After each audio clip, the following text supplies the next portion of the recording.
Namaskar. Hello and welcome to PGurus channel. I'm your host Sree Iyer. After a hiatus of a few weeks, we have with us Dr. Hema and Dr. DK Hari, and we're going to be talking about Noah, Noah's Ark, Navgath, navigation. How did this word come about? Is there something that happened in our Puranas that precedes the Noah's Ark? All this and more with doctors Hema and DK Hari. Namaskaram, sir. How are you? Namaskaram. Namaste. So I'm going to start this conversation with you, Dr. DK Hari, because we talked about this. We were talking about Noah's Ark, and it's somehow I felt that there may have been something similar to this that happened in our own Puranas. And let's start from there. The navigational prowess of India was not something that is 100 years old, 200, 300, 400, 500. It goes way, way back. So perhaps you can enlighten us on the history of this part, and then I'll go to Hemaji, who has a complete presentation for us. In fact, you want to show some pictures in the middle, please feel free, because this is just a conversation between the two of you. Go ahead, sir. Thank you, Mr. Sree Iyer, for inviting us back again on this PGurus show. And as you said, about a month back when we were concluding our discussion, you briefly mentioned the word Noah as part of your concluding remark. So after that, you asked me, what is it we can do next? I said, since you have mentioned the word Noah, we can do about that itself, and how the term came about, how that has got a very intrinsic connect with the navigational prowess, as you used the right phrase, of Bharat through the millennia, through the ages. Can consistently see that. Now, the very phrase, the very word Noah, Noah's Ark, looks like an East Mediterranean Aramic term. But if you look at it, actually, it's got a very strong linguistic connect with India. We'll see that in the next few slides.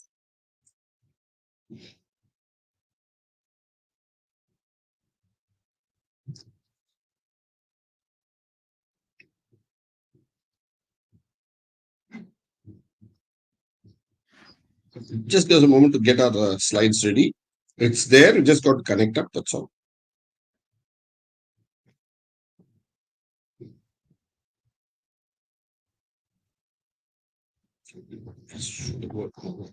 Yeah.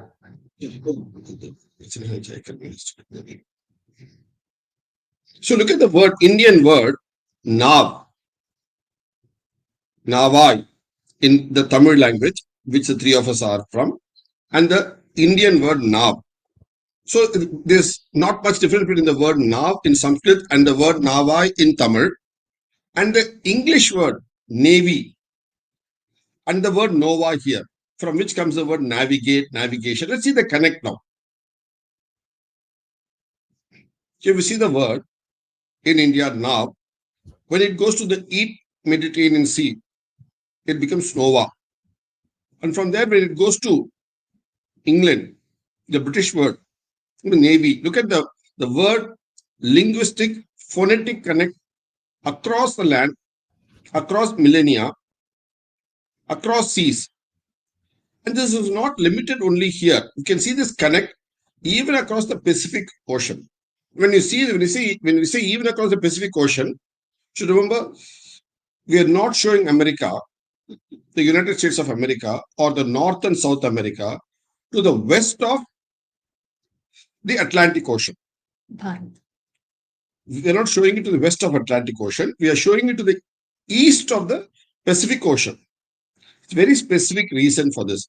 Only then we will understand this connect much better. Look at the words for the same shipping, navigation, etc. in the Mayan, Aztec, Inca language of those days. The pre-Spanish words.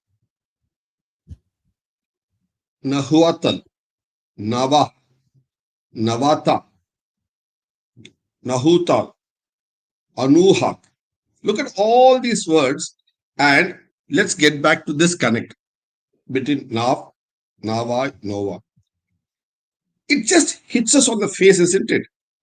Across the oceans, we have a saying in both Tamil, Hindi, English, all that, Saat Samundar Par. 𝗤𝙧𝙤𝙪𝙥𝙥 across the 7 seas. All the 3 languages we have this phrase. But literally, if you see, those phrases, where do they come up from? Where do these phrases come up from at all, first of all?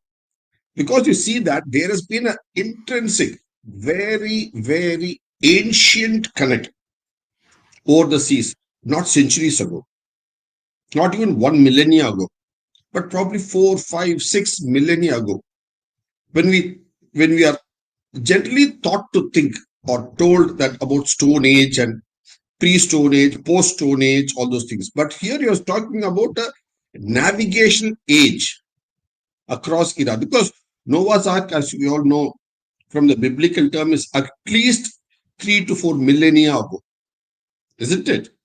So Jesus Christ is 2 millennia ago, millennia or two before that. So talk about 4 millennia ago, there's a continuity. That's what I'm trying to bring forth. Next. It's amazing. You can see this across. Yes. Yeah. Your opening comments on this thing, and yeah, please go ahead. Yeah. So like Hari was saying, one, you find people having physically connected, I mean, traveled and having gone to different lands, and especially using sea as the medium, water, which today we think actually could not have connected people. But if you look at it, all old civilizations, even the Vikings, we had just recently been to Iceland, and the amount of stories we heard about how the Vikings actually came and how Iceland itself was, took the history of Iceland, its name and the saga, they call it the saga of the Vikings. So people across the world, they have used sea as a medium for travel. And along with that, you find a beautiful influx of language, culture, thoughts. And that is the marvel, these are things which show that the universe, the world is truly connected. We keep saying one world family. This is that one world family. It doesn't look at a family of 100-year, 200-year, but it is a family across the age of the universe itself, ever since man has been there. And beautiful stories you can see evolving in this universe, which talk about connects across ages, even glacial ages. So that's how you find remnants. All these words sometimes could even be across glacial ages. So that's the kind of deep connects we are really looking at with these words. Thank you, Dr. Hema. And Dr. Hari, now let's go to, I'll let you continue with your presentation. I want to ask about Noah's Ark, but I'll come to that. I'll let you, get to a point where you are ready for the next set of questions. Yeah, please. Yeah. So we'll show you actually a beautiful thing about this ark. One is Noah's Ark, which is the physical boat. But here, look at this very beautiful set of events which create a geographical arc. Yeah, look at this. So we all know about the Noah's Ark, which was mentioned here, biblical flood, which probably about 3000 BCE. This is what the story that we hear, and it's popular in the regions of the Mediterranean and also in USA. This is what we all read. But then we talk about the ancient civilizations of the world. They come a little more to the eastern part and speak about Mesopotamia, Sumeria, where they speak about a flood. And look at it, I'm going back here. This Noah's Ark event itself is possible because of the biblical flood that happened around 3000 BCE is what they place it around. Now let's come here to the civilization of Mesopotamia, Sumeria. They also had a flood in the same era, and that is called Atrahasis. And that's their story about the flood. Now, obviously, the Europeans have called the myth on flood, but it's actually their story on the flood and how they saved themselves, etc. That's very clearly there. There's a huge, voluminous amount of work. I just want to introduce the idea to our audiences here. Now, let's come a little more to Eastern here. Again, Mesopotamia, in Persia, around the same period of 2800 to 3000 BC, you have an ancient epic, the way we got epics in Bharat. You have an epic in Mesopotamia too. It's called the Epic of Gilgamesh. What is the Epic of Gilgamesh all about? Of course, you got shown in terms of it now, but it's all about extensive flood and the destruction that it causes. Look at that. This is there. So we have one side. So look at that. This thought about the oldest piece of literature about this flood. And they say it's 4,000 plus years old as a literature itself. So it happened before that. And it's housed in Iraq. Now, look at this. So you have a flood here in about 3000 BCE, the biblical Noah's flood. Here you have it in Atrahasis. Here you have it in this thing, Epic of Gilgamesh. Now let's come to Dwaraka. Dwaraka was submerged 5,100 years ago. The same period of 3000 BCE. So you have a flood here, a last tsunami of those days. Look at this. So, and you have a dates for this which are given in our book, so it's available there. So, in this particular chapter, which is called the Mausala Parva, which is the shortest chapter in the Mahabharata, you have an Ankon Deka Hal, first-hand eyewitness report of the tsunami, the big flood happening. The sea had been beating against the shore. See, this is the English translation from the Mausala Parva text. Suddenly broke the boundary and rushed into the city. Yeah. And then he talks about how this is Arjuna's description of what he saw, how he saw the beautiful buildings submerging one by one. And in a few moments itself, it was all over. It became a placid lake. And this is just beautiful. The way he says Dwaraka was just a name, just a memory. So he has seen Dwaraka vibrant, and now he says it's just a name, it's a memory. So about this flood, you have this marine archaeological expedition which has gone down and seen the remnants of this.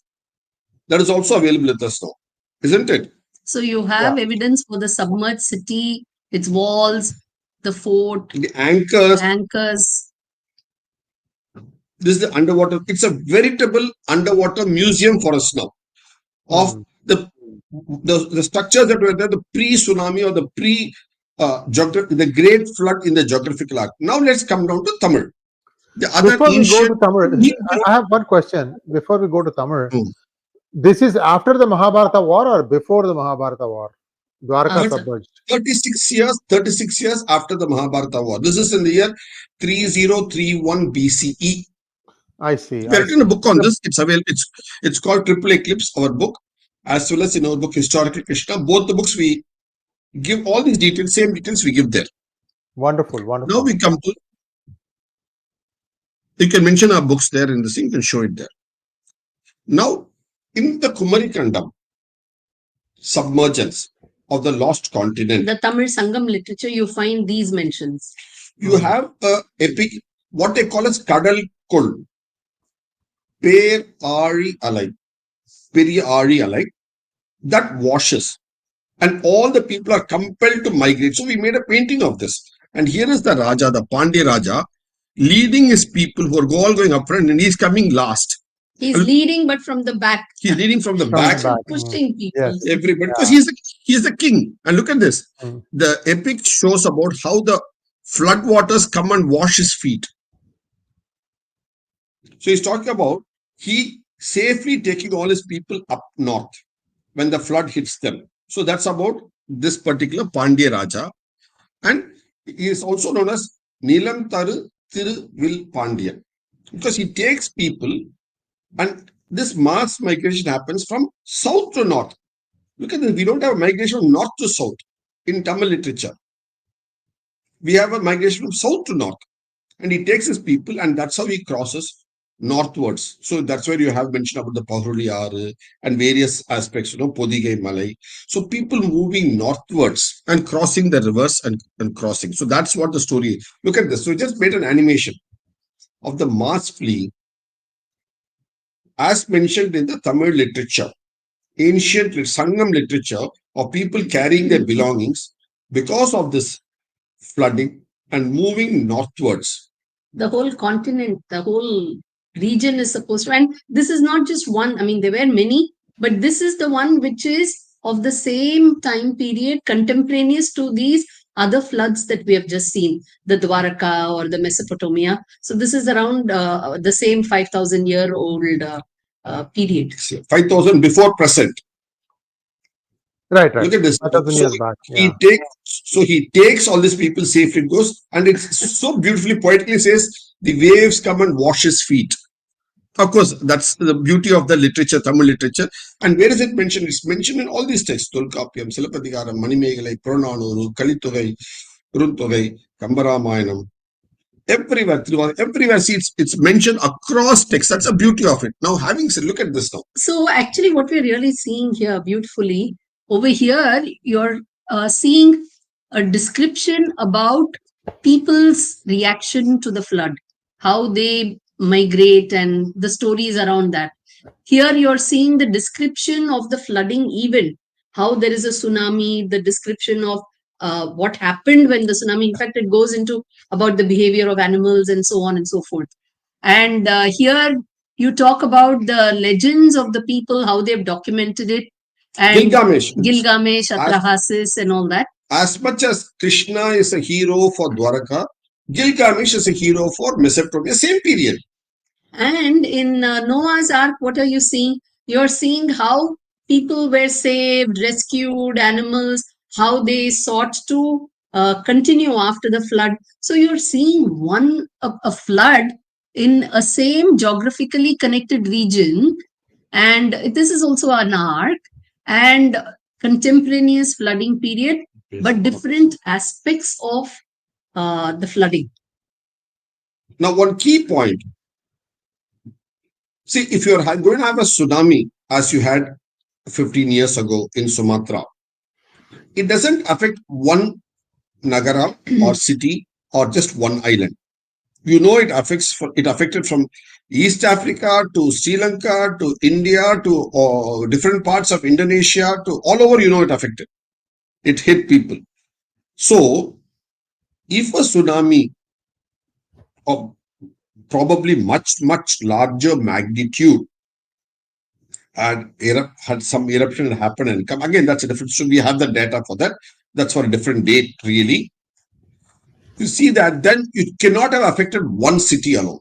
You cannot have the epic only in one place. It must be across places. So that's what we have created here, is to show that great flood, which is spoken about in 4-5 different languages and civilizations and 5 different locations, has had a real connect, a geographical arc.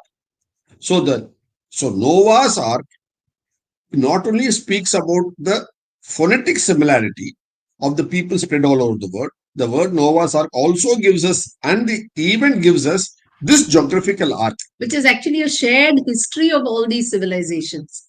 If you really look at it, along this arc, all these civilizations have had this shared history, shared memory, and it is found in their literature as well. And this all benchmark events in each of their civilization histories. They are all events that have changed their history itself. Obviously, it must have been such a big flood then to find mention and keep being mentioned 5,000 years later too. So one question I have. Yeah, go ahead. Please finish your talk. No, go ahead, sir.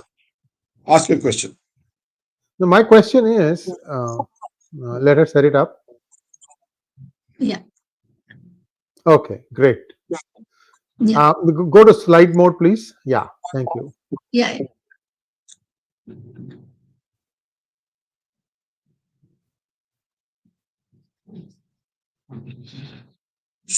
Yeah, yes, you can ask your question, sir.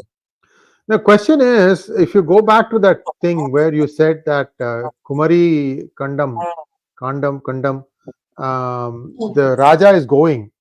Today, if you navigate the southern tip of India, right, ships that pass by, they still say that the geographical pull, that is the Earth's gravity, is different in that area, which suggests that perhaps it's quite shallow.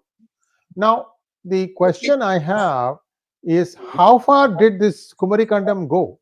Because this is not the one where we talk about Kumari Kandam going and connecting everything, not Lemuria. Lemuria seems to be when the whole thing was single mass before the Earth split up and the plate started diverging or moving away. So that's all coming a little bit early, much earlier than that, right? Much earlier. So Kumari Kandam, yeah. We have, since you mentioned this, Kumari Kandam and Lemuria, we can have it for another day. As another session, because we have sufficient data on it. So the reason I said is what you asked the right question. We had the same question in mind, and about 17, 18 years back, we went here to Hambantota in the southwest coast of Sri Lanka and met the divers there and people who go deep sea diving and spoke to them about what do they see in the plates. In the earth plates and the seabed, and more importantly, the continental shelf. So that's a separate dialogue, because when we talk about Kumari Kandam, we can speak about it. We have that. All that I'm saying is to yourself and through you to the audience is, yes, we have data, and it's data for another session. And you are right that there are two aspects when you talk about Kumari Kandam. The whole Kandam as a huge Lemuria or Gondwana land, huge continent, but much, much earlier. And a part which was part of the Tamil region, which was around this belt, which is datable to legends from the Ramayana as well. So that is more or less this region, and we've got some maps where we have shown how, based on Tamil literature, what existed on that land during the periods of Ramayana and so on. Very good point, Hema. And also how stage by stage that land also vanished to just give you this remnants that we have today. All that we can say now is that area data correlating it to Ramayana and Mahabharata, we have done. That we can have it, as I said, in another session. Now going back. Pardon? No, go to the next. Go ahead. You have the floor. Yeah. You have the floor. Yeah. This person. Now, now, having said about navigation, Navai, to understand how the influence of Bharat, Indian navigation prowess, has been the world over. See, when Constantinople, which was an important Christiania, was important for the Roman Empire, became Istanbul, the trade route to Bharat for the Europeans was cut off. It's an important point. So they had to find a route to trade with it, because India was the major trading hub for them, and all the trade was happening mostly through Istanbul. So it was like a neck for them, chicken neck, that was taken over by the Arabs. The moment that happened, what did they do? They wanted to find an alternate sea route to India. The job fell upon 𝗤𝙧𝙤𝙀. He tried reaching, but he couldn't find India at all. Then it came to Bartholomew Dias. I'm sure before I click on Bartholomew Dias, you'd have heard about the Bartholomew maps. I'm sure Chicago University has some of the best maps in this field, and even Scotland has maps. So it was this Bartholomew Dias who charted all these maps, which is famous today. And he came looking for India. So because they could no longer use this route, they knew they had to come all around.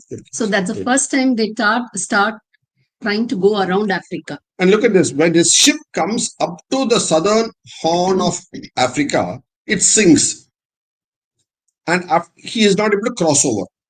So he barely escapes and comes back. But the point is, from then, this tip of the southern part of Africa is called Cape of Good Hope.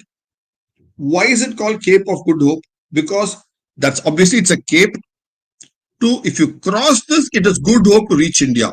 If you don't cross it, it is bad luck. So reaching India was their sole aim. It was an India-centric world. So for them, so even a place in Africa is named after the hope of reaching India. That is what we are trying to highlight here. Now, then it comes to Kovilla. He tries to re-establish a trade route. Unfortunately, he's also not able to. Then it falls upon Christopher Columbus. That's when they know that the world is round. Before that, they thought it was all the flat earth theory. So it knows the world is round. Then he says, I will go west. I'll reach India. So he wants to circumnavigate the globe and reach India. That is his aim. And he goes to what is now known as the West Indies, the Caribbean. And he says he found India. And anybody from there on are Indians. Red Indians, all this. So all the terms comes up only because of this. Because his intention was to circumnavigate and reach India. And even though he didn't reach mainland America, he reached only the West Indies. That itself was prosperous for him in comparison to the already 1,000-year dark ages Europe just ravaged Europe. So, and both the trips were only up to West Indies. And what is very interesting, actually, if you note over here, when he set sail for Europe at that time, they didn't know any land existed beyond Canary Islands here. The world stopped with Canary Islands. So the first land they hit itself, they think they've already reached the other end of the globe. So that is the key point. The idea for Europe of that period during the Dark Ages was it ended with the Canary Islands on the west. So then it comes upon Christopher Columbus. Vasco da Gama. Vasco da Gama, 5 years after him. And he goes south. And finally, he crosses. He uses Bartholomew Diaz as his maps. Guide and his maps as his guide and lead. And he comes down the same path, hugging the coast of Africa, the west coast. And that's where he comes to beyond Cape of Good Hope. He sees Indian ships. And this is what he writes. In his logs, he writes that he sees Indian ships at the Cape of Good Hope. 10 times the size of his ship. Mind you, he is coming with the largest ship of Europe and he sees ships that are 10 times the size of his ship. And in the midst of them, navigated by an Indian navigator by name Kanha, he reaches Kozhikode. Of course, they do a few stops on the east coast of Africa too and finally reach. That's how it is. So that's how Vasco da Gama is said to have found the sea route to India. So actually the world was looking for the pot of gold at the end of the rainbow, as the proverb goes. They're looking for India in India, they're looking for East Indies, West Indies, Indonesia, Red Indians, everywhere, because reaching India was an ultimate goal for centuries. So that was, and how do they do it? By navigation, because the West was not looking for India just for spices. That's one of the small products, not just for other treasures, and not for the wealth, wisdom alone, but everything cumulatively put together is what they're looking for. That is what Alexander came. So when he came, okay, let's go on to another aspect now. Having said this, no, the ship says. Now, understand one important aspect here. We said a couple of minutes back that Vasco da Gama, as well as before him, both São Gabriel that he took and Santa Maria, both of the ships were the largest ships in Europe of that time. Now, if you say that, look at Santa Maria that was taken by Christopher Columbus, the largest ship of his time to circumnavigate the globe. If you look at the ship that he took, the size of the ship that he took, it comes to about 25 plus meters. Now let's look at the ship São Gabriel that was taken by Vasco da Gama to reach to India. That ship was a little less than 30 meters. Let's look at the ship sizes, the names and ship sizes that the Indians were plying at that time. A ship by name Gamini, which is well over 40 meters, closer to 50 meters. Then you had something called Tari.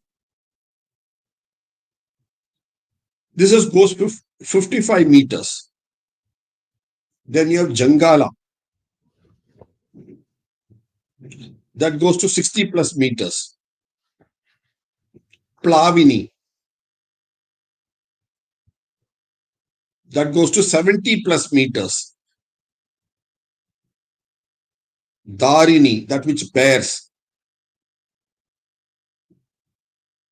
That goes to almost 80 meters. Begini, that which can go fast. That's why you have the song of Krishnani Begane Baro. So that which can go real fast. That goes to 90 plus meters. Look at the size of ships. It is amazing. You know, look at all these words. They're all connected with navigation. Gamini, the one that moves. Gama. Tarini, to cross over. Plavini, also to tide through. Dharini, a load bearer, like some of these cargo ships. the fast one. So these are the names they've given and the kind of sizes we had. So when Vasco da Gama, he writes that at Cape of Good Hope, he sees ships that are far larger, close to 10 times larger. He was not wrong, because we did have such kind of large ships. Ocean-going ships. And they were being used for millennia before that. That's the beauty of it. And that's when the large ships of the world came about. Now, having said this, so when you say India not only gave the word Nav, Navai, Navgath for navigation, we also were having the naval activity area. Look at the activity area. Because we've seen the activity from the Mediterranean, East Mediterranean for Nova to the Nahutal in Mexico. So the European naval activity area is shown here in the blinking red and blue. Up to Canary Islands at the That's moment. all. This was for many, many millennia till Christopher Columbus crossed the Canary Islands and went west. That was the whole activity area. That's all they had. Look at the activity area. See, even all the Greek literature, they don't talk much about having navigated beyond this Mediterranean region. Whereas look at the navigational area, activity area. And that's why in Tamil literature, especially Chola literature of the Rajaraja Chola, Rajendra Chola, you have a comment by one of the naval commanders here who was regularly crossing from here going to Malaysia, West Malaysia, to the place called Kadaram, which was their provincial capital. And he was saying... Actually in the same latitude. Almost. So exactly here like this. And he writes that the Bay of Bengal for him was but a large lake. Now, if this is a large lake, this Bay of Bengal, for him to do weekly or monthly visits, then imagine the size of the Mediterranean, which was all for the navigation of Southern Europe and Northern Africa. Then what it was? It was also an enclosed lake at best. Here it is, you have so many storms. They have to really handle all the storms. So look at, the strength of navigation, the width of navigation of the Bharata civilization is so huge. It's humongous. So we gave the size of ships, we gave the very name to it, and we had the naval spread. Actually, we have a lot of records which show how Vasco da Gama describes the difference between the European ships and the Indian ships, how he finds them superior in terms of their sails, in terms of the material used, and how they had actually connected and made the ships. And mind you, even when Alexander comes to India and he gets defeated and he's forced to retreat, he goes via the Makran coast here. One team goes by land they retrace the land path along the coast. One team goes by ship. A lot of people return by the sea. And all those ships were built by the people of Bharata civilization who were in the Sindh region here. And they built the ships for him to go back. Yes. And so talking about Sindh now brings a very beautiful point then. Just let me try to bring that up. I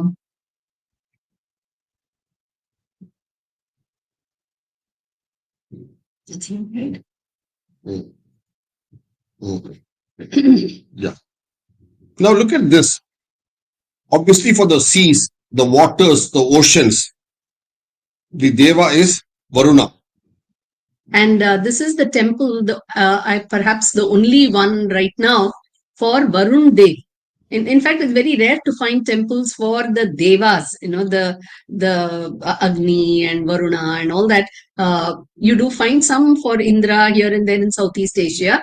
Now, Varuna, there is this temple in Manora, which is right now in Pakistan, in the Sindh region. It is situated on the seashore.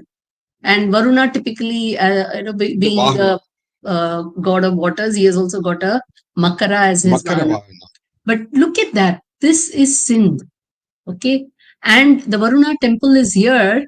And why is it here? From sitting here, he is literally commanding the entire seas here. See, there's nothing. Right. What you call Arabian Sea today, because it's named by the Arabs. But original name was Sindhu Sagar. And who is sitting at the top of the Sindhu Sagar?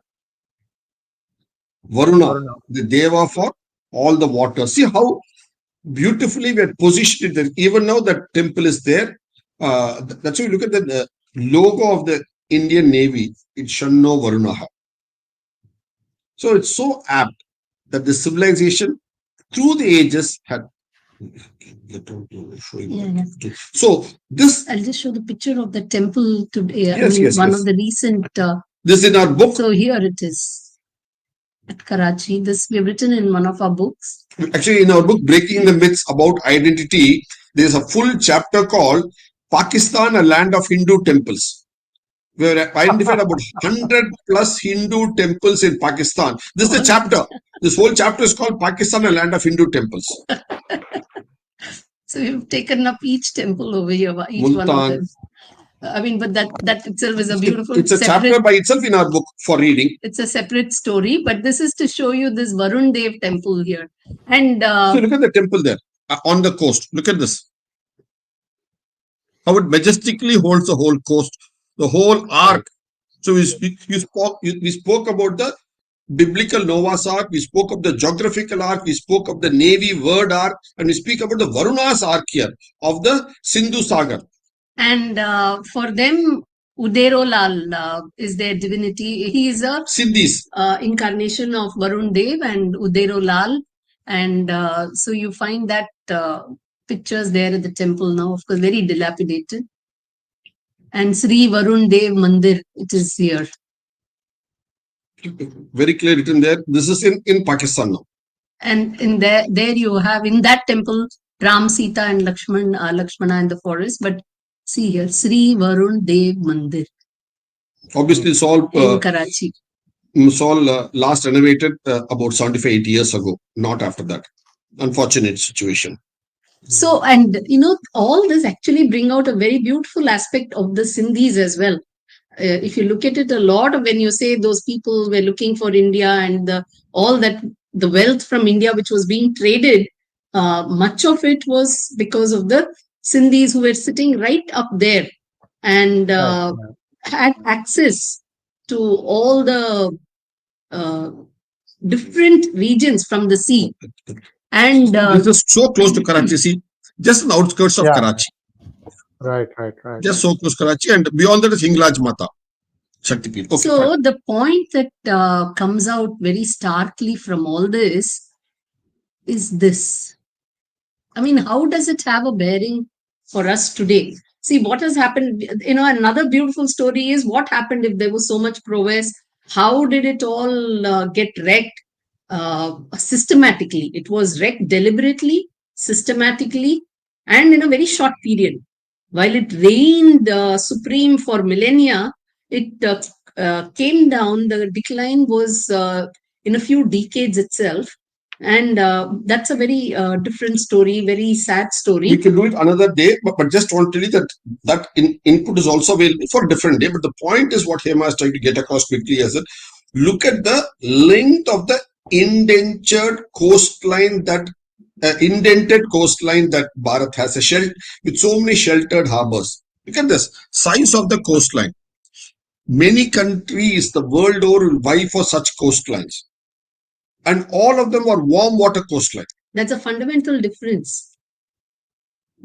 All these waters are warm water. They never freeze. So you have all round shipping ability, navigation ability. Through the year.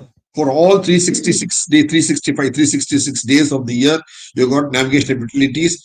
So it's a huge coastline. So maritime activity of this land, this nation, this civilization has been substantial through the millennia. We are not only given the name, we are given many arcs. We have been part of many arcs. And the future also is good, where we need to understand where we have come from. So that gives strength further for us to take it forward so that India can once again be a navigational giant of the world. Have not only given the term, but also can once again, because we've got all the points that need to. See, we have to understand our strengths first and then know what to leverage. And this has been one of our major strengths, and we have to learn how to leverage it. And we should start leveraging it much more. and in a very sustainable, very practical, which is how it was done earlier. So that is a point. Questions. This is one of our key strengths. I'm sorry, having false starts here. Are you done with the presentation? Can I ask you one more? Just one more. Because on the last point.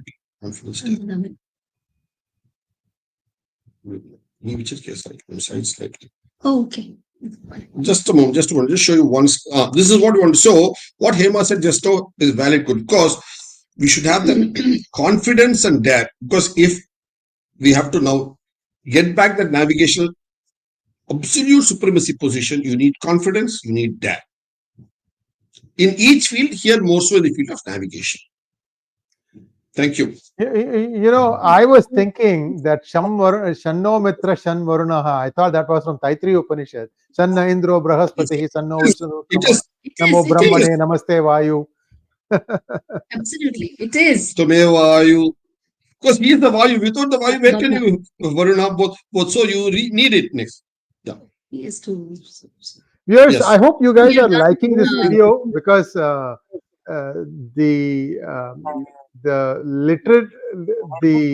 what should I say, the amount of knowledge that Dr. Hema and Dr. Hari bring is just way up there, and this should be seen by a much wider audience. I hope you all liked this video. I've not looked at the stats, but certainly I would like them to come again and again. We're planning to do this thing once every 2 weeks, Tuesday mornings at 10 a.m.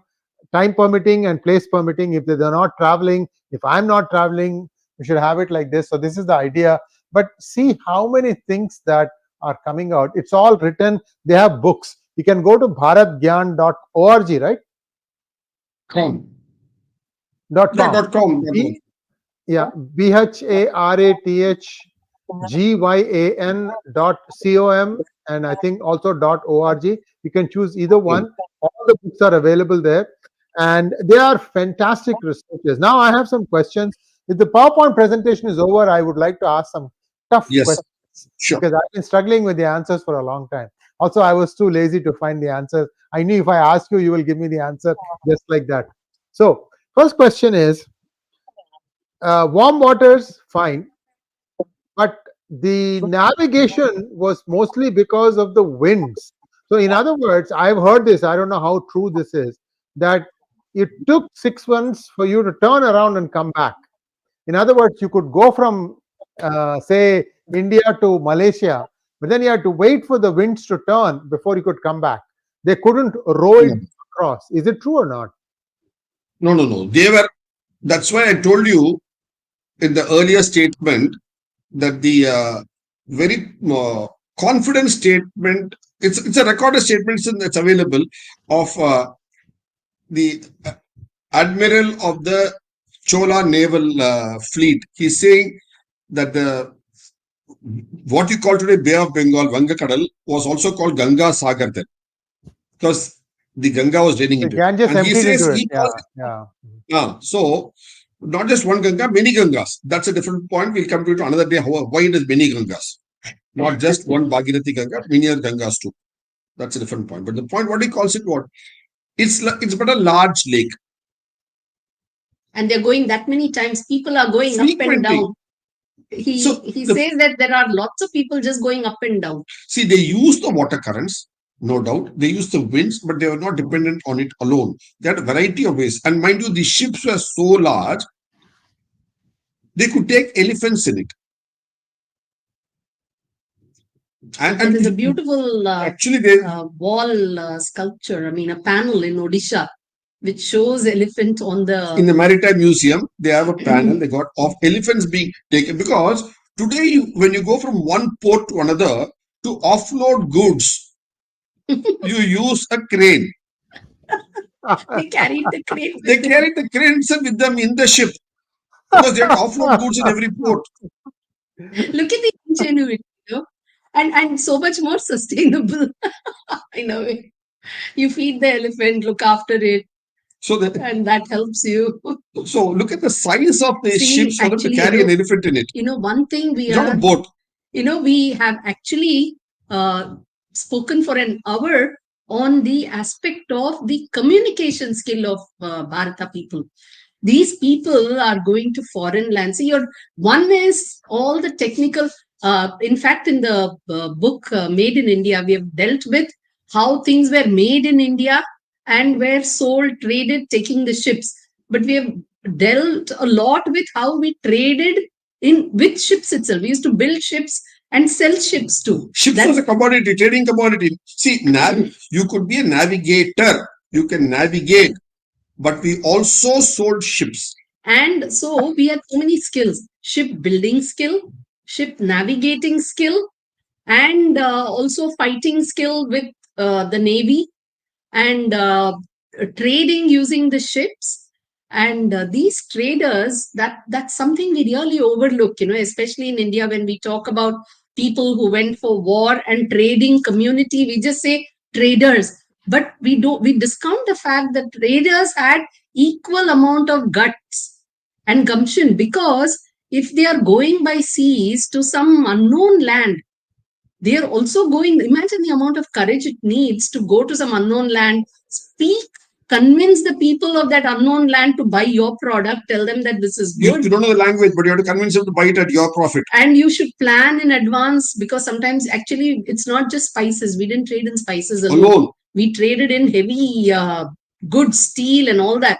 Especially in that Sindhu Saraswati civilization, all the records are all about steel and heavy metal trading. And Southeast Asia, it's all about huge wood, logs, and so on. So, and even tin, it's actually part of the tin route. So they were heavy things, and people had to plan on how to take them, how to unload, offload, so much of planning. So trading, we just say that, oh, they went, they brought money. But we overlook these aspects of communication, of guts, all of those. Actually, we have done so much of hardships. We have done a 1-hour presentation on just the communication aspect of the civilization, of the Vanijyam, because they had to communicate in a new language, in a new land. They don't know the people, they don't know what to sell, and they don't know the language, but still communicate with them. That's what they did millennia after millennia, centuries after centuries. On that, how they communicated itself, we have done a 1-hour talk for the Madras Management Association about a year back. The link is available in our YouTube channel. So if we were wealthy, if the civilization was so wealthy, it is because of these people who have gone from all over this land. Now you've really intrigued my imagination here. Elephants are vegetarian. You can't pick fish from the sea and feed it to the elephant. So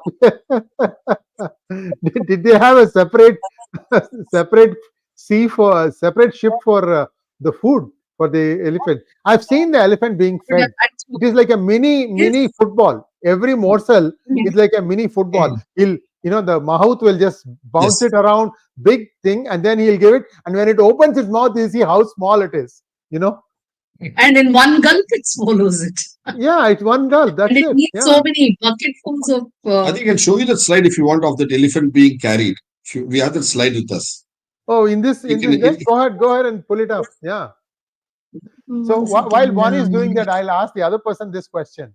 Hariji, so are you saying that in addition to winds, they also knew where the currents were? So were the currents also turning during the year? Like, for example, from east to west, the ocean current goes. Yes. It switches and see, obviously they knew very well. There's no doubt about it. Just a moment. Yeah.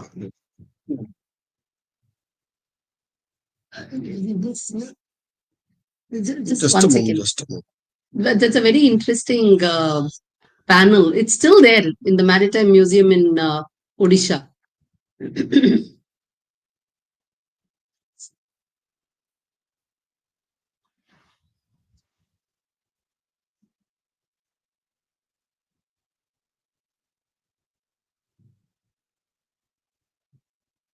It's here.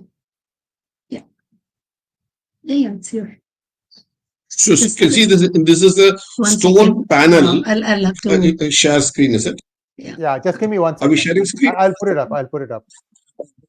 Yeah. No. I had it up. Yeah. No, sure. I have to get this off from here. Okay.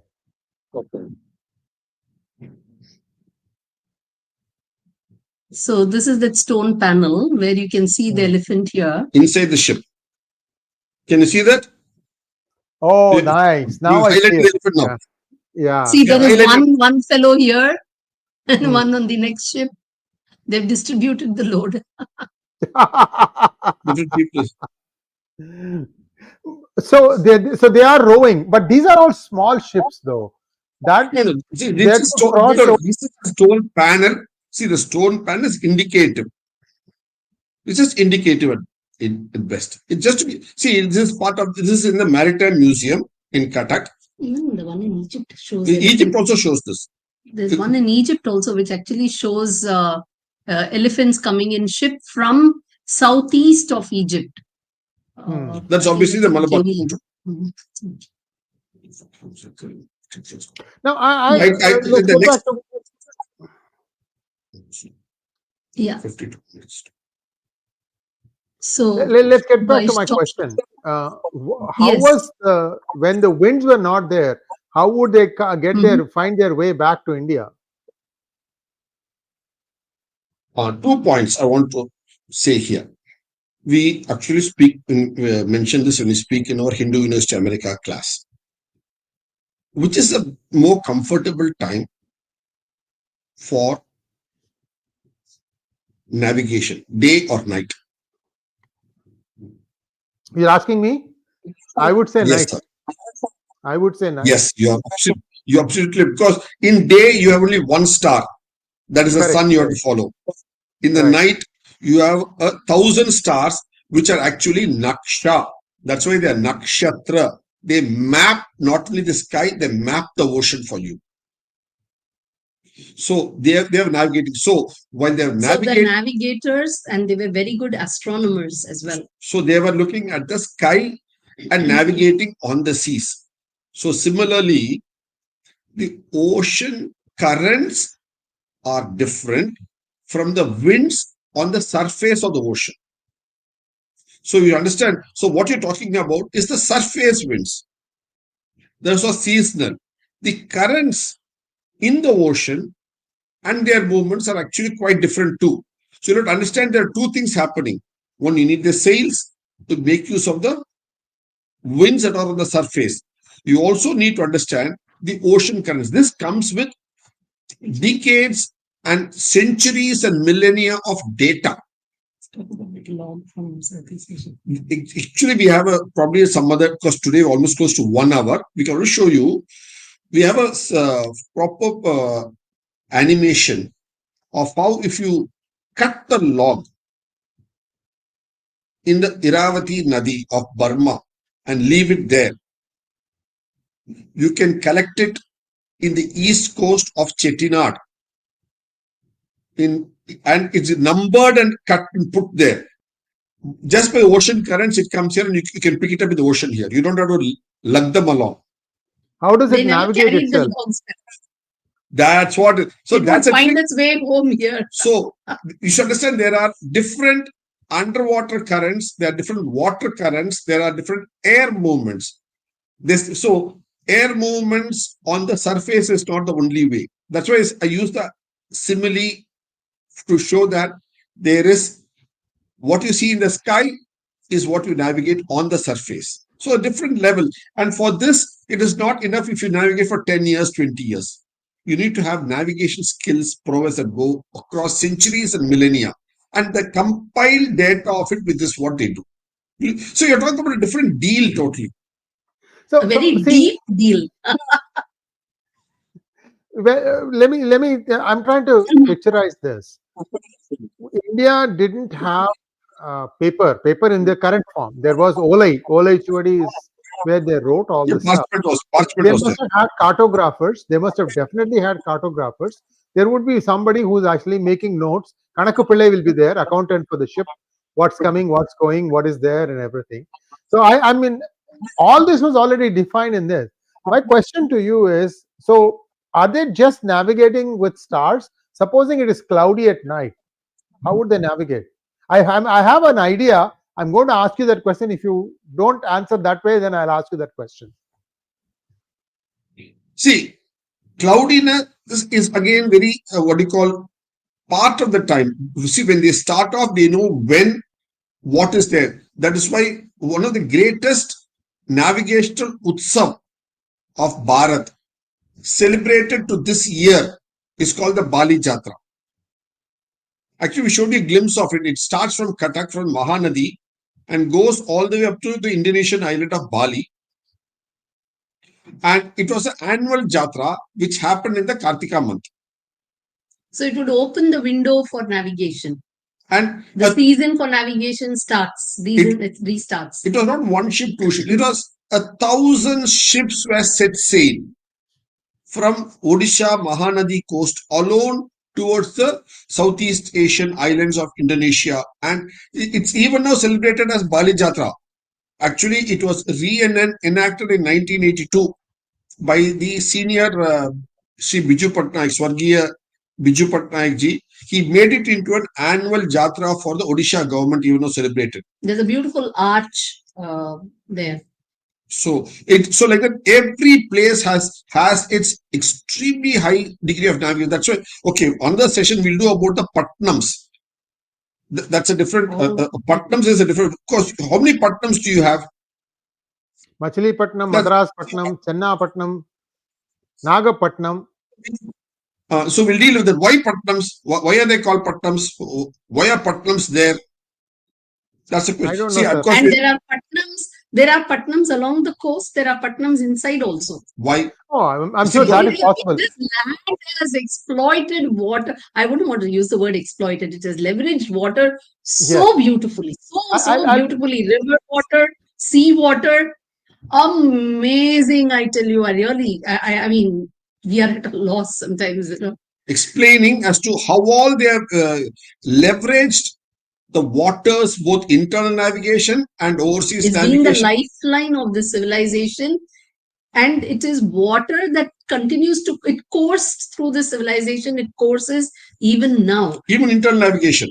Internal and external. I mean, waterways, we are trying to work on them, but the amount of work, look at the names of so many places in this entire land, east, west, north, south. They'll all be, many of the important towns will be based on a reason of a port, a jetty, a harbor, along an internal navigation. We have identified hundreds of them, and the names, the season, the reason, all that we have done. So that is what, because already crossed 59 minutes today. Because our viewers' interest also. So you're coming back after 2 weeks. People are screaming, we need to have you regularly. That's what they're saying in my chat window. Everybody loves it. Hey guys, go get your uncle, your auntie, your sister, your nephew, your niece. Everybody should be watching this video. We need to encourage Hemaji and Hariji to come back. So, question for you. So, I was told that there is a specific species of monkey called 𝗤𝙗𝙗𝘗𝘗. We call it Devang. Devang is a derogatory word. But I have heard that 𝗤𝙗𝙗𝘗𝘗, the reason it's called 𝗤𝙗𝙗𝙗𝘗 is because it didn't matter what time of the day and whether there was cloud, rain, shine, nothing. It always sat pointing to the north. Is it true? I've heard this a couple of times earlier. What you're telling is not new to me. Probably I'll speak to a few of the people that we know of in this field, and in a couple of weeks we'll get a lot more data on this. So I've heard this data, but have heard not. We will get 𝗤𝙗𝙗𝙗𝘗. We'll get 𝗤𝙗𝙗𝙗𝘗 on this too. Okay, I'll leave this with one thought. When in one of my conversations with Dr. Nagaswamy, he had said how Karur was actually the epicenter of business in South. And the reason for that is Karur is the one place that linked you to both West Coast as well as East Coast. And the East Coast was Kaveri. You just came down Kaveri and you went to, East. Now, you said something about Patana. No, I'm intrigued. Further north along Kaveri, there is a town, Srirangapatna. Yes, all Patnas. See, we will have one session only on the word Patnams. We'll do it next week on Patnams. Yes, all Patnams. Yes. I mean, the next session, yeah. We'll have only on Patnams. We are dying to talk about it. Yeah. Doctor, I started saying that India has its own equivalent of Noah's Ark, which precedes it by many, many thousands of years. Now, please touch upon this. What was the Indian version of Noah's Ark? Something happened. Maybe it was in Matsya Avataram. I don't know when exactly it was. Give us when it happened and how it happened. 5 minutes, and then we'll wrap it up. If it's okay with you for just spending 5 more minutes. We're not taking any questions, guys. Sorry, these stories are so good. I don't want to stop their flow. Sir. See, the world over, you have the concept of patron saints. It's common. Who is a patron saint for England? Any idea? Sir, I don't know for India. Where is it going? No. So that's why I'm coming there. The patron saint for England is what? St. George. That's why the white and red flag of England is the St. George's Cross. The first trading port that they built in the Orient, that is in erstwhile Madras, the olden day Madras, they called it St. George's Fort because it was based on their patron saint. Like that, every place has got its own patron saints. Who are the patron saints of Bharata? Not just India. We have Bharat Mata, that's mother, but who are the patron saints? I'm using plural, not saint. Our patron saints are the 𝗤𝙗𝙗. Okay. Our patron saints are 𝗤𝙗𝙗. And it is the 𝗤𝙗𝙗s have played this role. When every pralaya happens, they collect all that is need to be collected and bring it to safety and give it to the next sequence of life, which is why they are not only patron saints, they are not only rishis, but they are also prajapatis. Because they are the leaders of people who ensure that the next phase of life happens.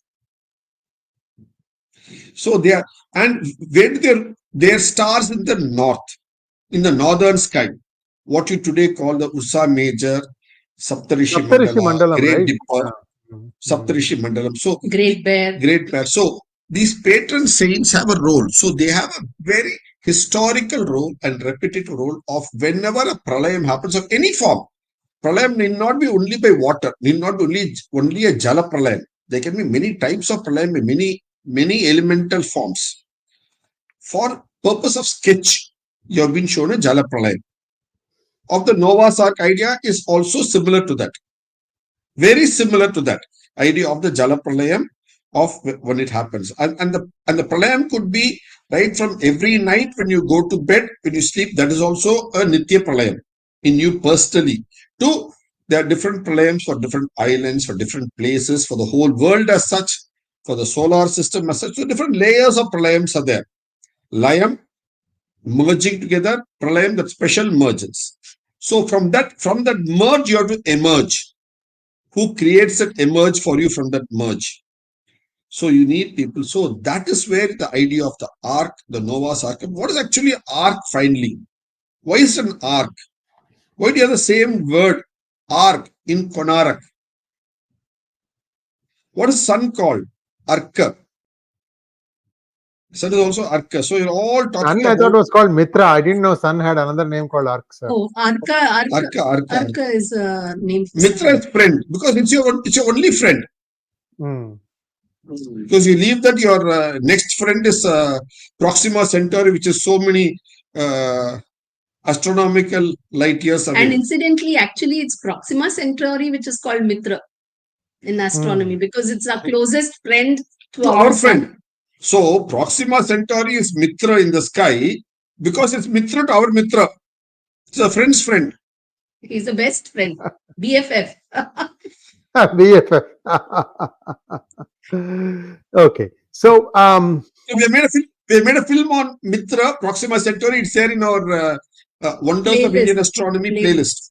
There's a playlist of 30 plus films called Wonders of Indian Astronomy. So let's get back to our own ark. Let's get back to our own ark. So 𝗤𝙗𝙗 did what? So the Prajapati ideas who give whenever there is a pralaya, they know what to collect and take it to the next phase. And there are many types of pralaya. So pralaya can be by snow, ice ages, heat, global warming. Pralaya can be by waters, can be by volcanoes. So there can be many varieties of pralaya. That's all. It's pralaya does not mean only by flooding of the oceans rising. There could be many ways of pralaya. At the time when it happens, you need somebody to collect, preserve, and take it forward. So to the that's the role. next cycle. So Noah represents that aspect, that you have to collect, you have to preserve, and you have to give it to the next generation. So Noah symbolizes that activity which has been done by many rishis world over. And this is some activity that needs to be done for the human race to survive. The earthlings, not just the humans, earthlings to survive. All the plants, the seeds, the animals, the squirrels, the snake, everything, the earthlings to survive. You need to have that transition from this to that. Now, so that's why today you have seed banks being created at Svalbard, and to preserve seeds, so that in case of major calamity, you can grow plants. You can take the seeds and start. India has created a seed bank in Ladakh. India is also. So you have this idea. See, look at the concept. So every temple was such a kind of a Noah, a Gopuram. They used to store for calamities. Annam, grains. So disaster, Noah means disaster recovery plan in modern terminology. So the concept of Noah's Ark, the larger point I'm trying to come down to explain is the concept of Noah's Ark is not limitedly East Mediterranean of 3000 BCE. The concept of Noah's Ark and the name of it, you find it millennia before that in the Puranic literature of Bharat, in both visual representation and in practical application, and the naming is a larger point I'm trying to drive home. I hope through you, your viewers, you have to catch a larger point. I'm not saying the name went from here to there. No, the concept, the naming, everything has a precedence going back millennia before the East Mediterranean event. Thank you so much. That's the psyche of the world. That's the psyche of the world. I'm forgetting that I need to give you time to also add to what Dr. Hari is saying. And I'm so used to one guest. So sorry about this. So no. So next week we are set. We are going to look at Patanas. Yes. My request to both of you, final word on this chapter, and what are the things that people can look for in terms of additional reading and context. Over to you. I'll start with Dr. Hema this time, and then let Dr. Hari add. Okay. I think the final word is, every civilization, we have to understand our strengths and learn to leverage it. And India's strength lies in water, abundance of water, both on land, around the land, and in the brains as well, because we are also 70% water, and we have used our intellects very well to learn how to use all of this. And so that we have to realize, and today see how we can get back to using internal navigation as well as marital navigation. And that is, see, people like Singapore and all that, and you have the Gulf, you have Germany, many of these, they have made themselves a hub for air navigation.